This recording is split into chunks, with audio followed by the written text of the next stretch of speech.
medicine. Marijuana is medicine.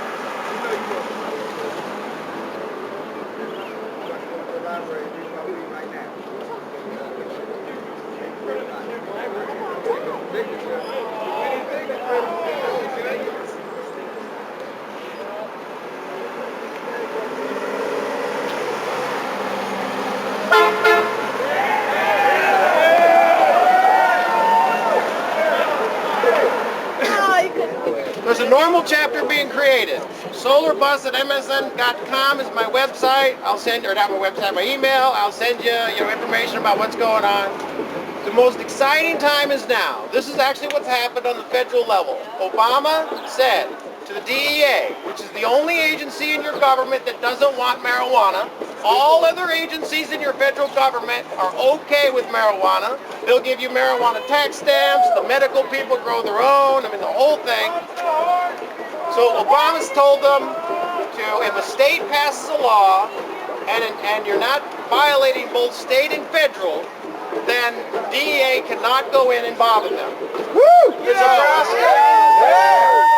So we can now go to our state, we can go to the North Dakota governor who's been trying to legalize it for the last few years, but the DEA, they were going to have to sue him, he said, can now go, well, we can grow industrialized hemp. This hemp seed butter right here, if you get shelled hemp seed from Canada, it's $10 a pound. A bushel is 17 pounds, which means a bushel of hemp seed is $170 a bushel. Right now, corn is at $4 a bushel. Wheat is at $3.50 a bushel. If you tell a farmer they can make $170 a bushel versus $4, I have a feeling it'll help them out a lot. So that's just hemp. There's 2 omega-3s, 2 omega-6s, 1 omega-9. It's super brain food, and that's very important. The hemp movement you guys are carrying on has been going on since the 70s. The first hemp movement in Omaha was at Memorial Park in 75. Tom Foster, the owner of McFoster's Natural Kind, is the organizer of that. Now he's doing the Natural Kind Cafe and being groovy and everything. That's really neat. This hemp shirt is the first hemp shirt we imported in 1990 to Omaha. This is the last one. You can't have it, it's mine. And it's hemp and the steel buttons, and it was from China, and it was really groovy back then. And then we just kind of did nothing because nothing really happened. Bill Clinton didn't help us. George Bush went the other way. So yeah, that's exactly right. So that now with the new law that Obama said told the DA not to bother anybody, this is the time to strike. I mean, don't just sit around. Email every senator at the state legislature, every city councilman, every mayor, everybody. What's really beautiful about where we live is these government structures are actually set up to listen to you. You can walk into the mayor's office and knock on his door and say, I would like to speak to him. Can I sign up? And they will sign you up for a moment with the mayor or with anybody you want to talk to because they serve us. I know it doesn't look like it, but it's true. And if you show up, 60% of the people don't vote. So of course you get the guy you don't vote for, right? So if everybody starts showing up, then next thing you know, the whole thing gets transformed, and it's fantastic. And it's really neat. There's so many things happening. I just want to burst my seams right now. And that's the reason I'm here this year, is because everything is really groovy, and you got to do it. So a normal chapter is being started. You can join that. I'm not sure what it's going to do or where it's going to go, but you join it, we'll find out, because you will be participating, and you'll be the ones deciding. There's never been a normal chapter in Nebraska. Normal has come here and done things, but it was always the outside group, but always had mixed results. So anyway, what else do you want to know? Fiber, fuel, and food is what we want to do. And then if you want to give the conservatives their arguments, it's a gateway drug.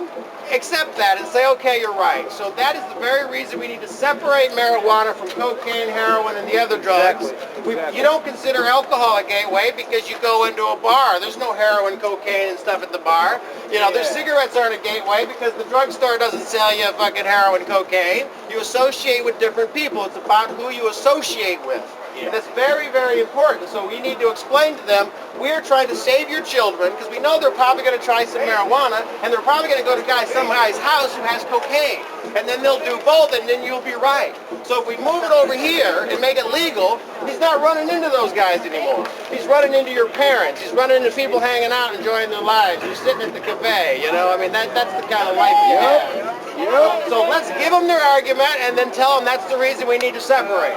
And that's kind of an interesting way of doing things because now you're agreeing with them, so now you're his friend, and then you show how his argument is the reason we need to legalize it. They love that stuff. What? They love that. Yeah, I'm sorry. No, it's great. But no, ask questions. I don't know, I could pick shit out all day. I mean, Oh my God. you guys know any history about it? Like, you know, the reason it was outlawed in 32 is because of paper trees. You know, pulp. Hearst was making a newspaper. He had trees. He needed to get it outlawed. I mean, your Constitution of the United States is made of it. That they keep in a big vault. They're just keeping a big piece of hemp paper in there. You know, it was mandatory hemp laws in the 1700s. You had to grow hemp. It was mandatory. And then you had to grow it during World War II. They gave everybody marijuana tax stamps for World War II. So all we have to do is get back to the industrial. Now these folks are a lot of medical people. Now I don't need it for medical purposes, even though it does reduce stress. And life can be stressful, and I do get stressed, so I, you know, could use it for my stress relief. So I mean, that's really exciting too. But there's a whole different thing. Industrial hemp is tall plants, really close together, no THC. And then medical marijuana, Canada spent $2 million on developing ways of dispensing it. So I don't go and say I want to smoke it. I want to eat a cookie with the right amount. So now a doctor can prescribe me cookies, can prescribe me brownies that have the exact amount of THC that he wants to prescribe for my ailments. Now we give the medical society a way of being able to dispense it in a way that they know isn't harmful, because smoking, they'll never tell you to smoke a thing ever. They can't. They're doctors. I mean, smoke in your lungs, holds your silicas down, blah, blah, blah. So the whole point is they can never advocate smoking. But they can advocate eating a cookie or a brownie or a piece of bread that has hemp butter in it, high in THC. So there is a fantastic institution in Canada. You should see it. It was on 60 Minutes the other week. And they had all this super bud. It was unbelievable because it's THC they want. So they're growing it all indoors to make it super THC rich. Anyway, I'm sorry, I'm salvaging.